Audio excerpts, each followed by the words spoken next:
The people are so fearful and desperate that they'll believe the thinnest veneer has substance to it. And so they have this hope. And hope, by the way, is the most negative word in the metaphysical dictionary. It means nothing. It means wishing that you scratch off that lotto number and win without doing anything. As president, I will end misguided defense policies and stand with Caucus for Priorities in fighting special interests in Washington. I don't posture on defense policy, and I don't take money from federal lobbyists for powerful defense contractors. Look who Obama just brought in as his deputy defense secretary, a chief lobbyist for one of the greatest of all of the military-industrial complex companies, Raytheon. As of today, lobbyists will be subject to stricter limits than under any other administration in history. Which basically means it is saying we will mostly put tough new restrictions on lobbyists, except when we won't. If you have no intention of abiding by your new rules, then don't make new rules. That would be actual transparency. People out there do not want lobbyists for the military-industrial complex running the Pentagon. First, I'll stop spending $9 billion a month in Iraq. If you look at Obama's voting record, I mean, he has voted to, not to end the war. He has voted to finance the war. I'm the only major candidate who opposed this war from the beginning. He wants to send more troops into Afghanistan. He wants to broaden the military. So I think it's a fraud what he's talking about. And as president, I will end it. In an interview last week on PBS, the defense chief, Robert Gates, was asked how many American troops he thought might still be in Iraq 3+ years from now. He thought there would be a residual force of U.S. troops in Iraq that numbered in the several tens of thousands. Several tens of thousands of U.S. troops indefinitely staying in Iraq, even beyond the country-to-country agreement we just signed with Iraq that says we'll leave. Boy, if you are one of the 70% of Americans who wants U.S. troops out of Iraq on that 16-month timetable that Obama promised, I bet you are glad about this election we just had, huh? Getting rid of that old administration that sees several tens of thousands of American troops indefinitely in Iraq for years. Wow, good thing we are saying goodbye to George W. Bush's Defense Secretary, Bob Gates. And now we're saying hello to Barack Obama's Defense Secretary, Bob Gates.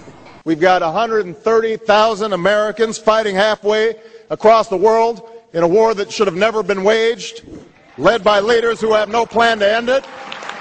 We don't have time to be cynical.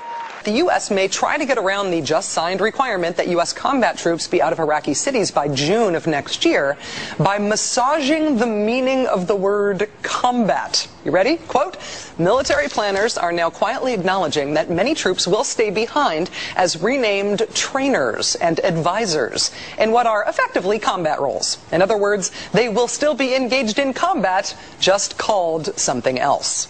We don't have time to be cynical. We don't have time. So, Iraq withdrawal? Not really a withdrawal.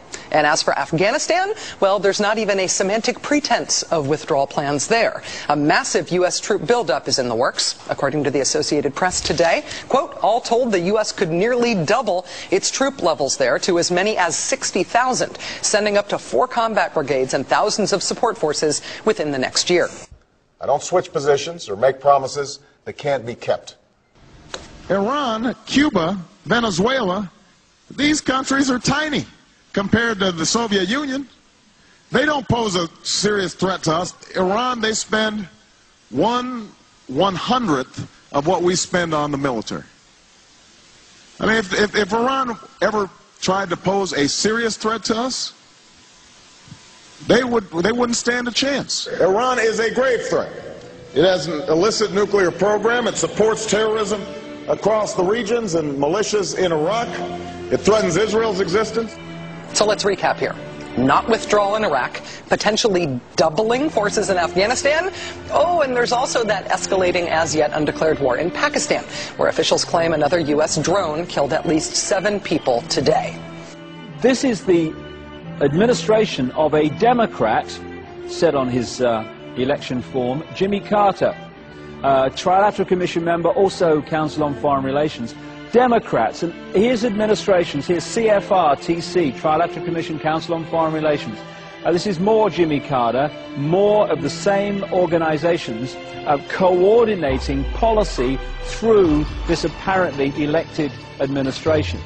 So then you get to 1980 and you think, oh, well, I'm fed up with them Democrats, and of course I'm in a democracy, and so therefore I can choose someone different because I want to change the policy, you know, and it's great being in the land of the free and all that. And so you choose Ronald Reagan. His chief advisors up there were David Rockefeller and Henry Kissinger, two of the great brotherhood manipulators of the 20th century. And then again, the names change in these various positions, but the coordinating bodies do not. CFR, TC, everywhere. More Ronald Reagan. Ronald Reagan was a non-member, but he didn't have to be, did he, Ron? He read the autocue, did as he was told, like they all do. But he was a member of other secret groups and, of course, Bohemian Grove, as we saw earlier. Again, here you have the ambassadors, the Congress, the State Department, CFR, TC. So then you move on to George Bush. So there again, another administration, different names, same coordinating bodies. More George Bush, same again. So then you get to, what is it, 1992, and you say, well, I'm fed up with them Republicans. They've had all these terms, and you know, with Reagan and Bush, and I think we ought to have a change. And so along comes Slick Will from the Windsor bloodline from Arkansas, and he starts saying that he stands for change, and I stand for change, and vote for me, we need change. That was his mantra throughout that election. Well, let's see how the change took place. Here's Bill, member of all of them, got the full set, and there again, different names. We're Democrat now, because it says so. Same coordinating body, Bill Clinton administration again, same coordinating bodies. Secretary of the Treasury, Timothy Geithner, Bilderberg Group and Trilateral Commission member. Secretary of State, Hillary Clinton, Bilderberg and CFR member. Ambassador to the United Nations, Susan Rice, Trilateral Commission. National Security Advisor, General James L. Jones, Bilderberg, Trilateral Commission, and CFR. Deputy National Security Advisor, Thomas Donilon, Trilateral Commission, CFR. Special State Department Envoy, Henry Kissinger, Bilderberg Group, Trilateral Commission, and CFR. Chairman, Economic Recovery Committee, Paul Volcker, Bilderberg Group, Trilateral Commission, Council on Foreign Relations. Director of National Intelligence, Admiral Dennis C. Blair, Bilderberg Group, Trilateral Commission, CFR. Secretary of Defense Robert Gates, Bilderberg Group, Trilateral Commission, CFR. Deputy Secretary of State, James Steinberg, Bilderberg Group, Trilateral Commission, CFR.